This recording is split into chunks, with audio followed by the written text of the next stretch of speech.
একটা সংসারকে সুন্দর পরিপাটি রাখতে গৃহিণীরা কিন্তু সকাল থেকে সন্ধ্যা পর্যন্ত একদম কিন্তু কাজের উপরেই থাকতে হয়। তাদের কিন্তু শীত গরম বলে কোনো কথা নাই, এই কনকনে শীতের মধ্যেও কিন্তু তারা সবসময় কাজ করে। হ্যালো এভরিওয়ান, আসসালামু আলাইকুম। সিদ্দিকাস কিংডম থেকে আমি আয়েশা সিদ্দিকা চলে আসলাম আপনাদের মাঝে। কাছে দূরে দেশ কিংবা দেশের বাহিরে যে যেখান থেকে বসে আমার আজকের ভিডিওটি দেখছেন, আশা রাখছি যে সবাই ভালো আছেন। আমিও আমার পরিবার পরিজন নিয়ে অনেক ভালো আছি। নতুন দিনে নতুন আরও একটি ভিডিও দেখার আমন্ত্রণ জানাচ্ছি। আশা রাখছি যে বরাবরের মতো আমার আজকের ভিডিওটি আপনাদের কাছে খুব ভালো লাগবে। এই কনকনে শীতের মধ্যে আজকে আমি ফ্রিজ পরিষ্কার করতেছি। প্রথমে ভাবছিলাম যে শুধু নর্মালটা পরিষ্কার করব, আর এখন দেখি যে ডিপের অবস্থাও একদম খারাপ হয়ে আছে। তো রাতের দিকে আমি ফ্রিজ অফ করে রাখছি। তো সকাল সকালে এই তো ফ্রিজ পরিষ্কার করতে একদম লেগে পড়ছি। ফ্রিজে আমার তেমন কোনো জিনিসপত্র ছিল না, মাছ মাংস। তো ভাবলাম যে যেহেতু এখন কম জিনিসপত্র আছে, তাহলে এখনই পরিষ্কার করে নেই। শীত আসার আগে কিন্তু একবার ফ্রিজ পরিষ্কার করছিলাম, কিন্তু ফ্রিজে যখন মাছ মাংস রাখি তো মাংসের দেখা যায় যে রক্ত পড়ে, তো যার কারণে ফ্রিজটা খুব তাড়াতাড়ি নোংরা হয়ে যায়। এখানে ফ্রিজ পরিষ্কার করার জন্য আমি ব্যবহার করছি শুধু হুইল পাউডার। হুইল পাউডারটা পানির সাথে খুব ভালো মতো মিশিয়ে নিয়ে ফ্রিজটা আমি পরিষ্কার করতেছি।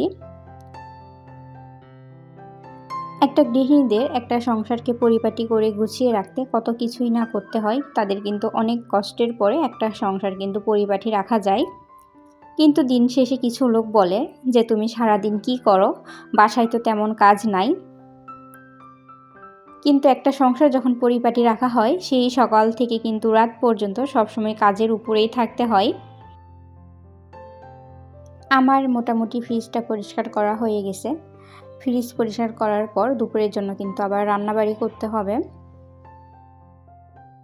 ফ্রিজের সাইডে যেগুলো রাবার থাকে তার ফাঁকে ফাঁকে কিন্তু অনেক ময়লা থাকে, তো সেগুলো কিন্তু আমি খুব ভালো মতো পরিষ্কার করে নিছি।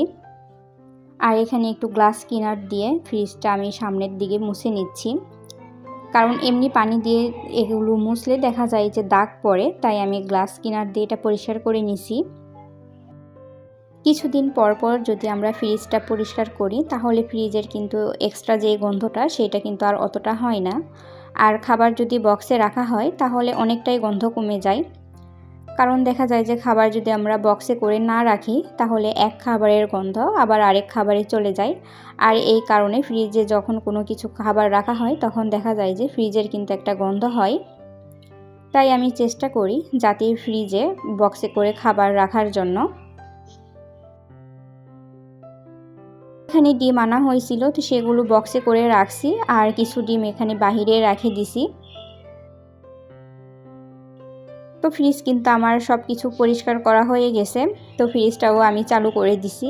দেওয়ার পরে এখন এই তো আবার রান্নাঘরে চলে আসছি রান্না করার জন্য। আমি আজকে ফ্রিজ পরিষ্কার করব, এই কারণে কিন্তু রাতের দিকে ফ্রিজ আমি অফ করে রাখছি। কারণ এখন শীতের সময় যদি আমি দিনের বেলাতে ফ্রিজ অফ করি তাহলে বরফ আর সহজে গলবে না। এই কারণে আমি রাতের দিকে ফ্রিজ অফ করে রাখছি, আর সকাল সকাল ফ্রিজটাও পরিষ্কার করে নিলাম। নামার পরে এখন আবার দুপুরের জন্য রান্নাবাড়ি করতেছি। কারণ এখন দিন যে ছোট হয়েছে, এক কাজ করতে না করতে দেখা যায় যে একটা বেজে যায়, এই কারণে আর কি তাড়াতাড়ি করে সবগুলো কাজ করে নিতে হয়। আজকে দুপুরের জন্য সিম ভাজি রান্না করতেছি আর মুরগির মাংসের ভুনা করব। আর রান্নাবাড়ি করতে করতে প্রত্যেকবারের মতো আপনাদের একটা কথা মনে করিয়ে দিই, এখনও যারা আমার ভিডিও দেখতেছেন কিন্তু একটা লাইক দিতে ভুলে গেছেন, তাহলে একটা লাইক দিয়ে ভিডিওটি কন্টিনিউ করবেন। আর আপনি যদি আমার চ্যানেলের আজকে নতুন হয়ে থাকেন আর আমার ভিডিওটা যদি আপনাদের কাছে একটুও ভালো লেগে থাকে, তাহলে চ্যানেলটিকে সাবস্ক্রাইব করে দিতে পারেন নিত্য নতুন আরও ভিডিও পেতে। আর ফেসবুক থেকে দেখে থাকলে পেজটিতে ফলো দিবেন। যারা এই কাজটি করেছেন তাদেরকে জানাই অসংখ্য অসংখ্য ধন্যবাদ। আজকে দিনের বেলাতে ভয়েস দিচ্ছিলাম, সাইড থেকে এত পরিমাণে কথাবার্তা আসতেছিল কি বলবো, এই কারণে একটু একটু করে ভয়েস দিয়ে আবার মাঝে মধ্যে চুপ করে থাকি। আর এই করতে করতে আমি ভিডিওতে কি কথা বলবো না বলবো সব কিছুই কিন্তু ভুলে গেছি।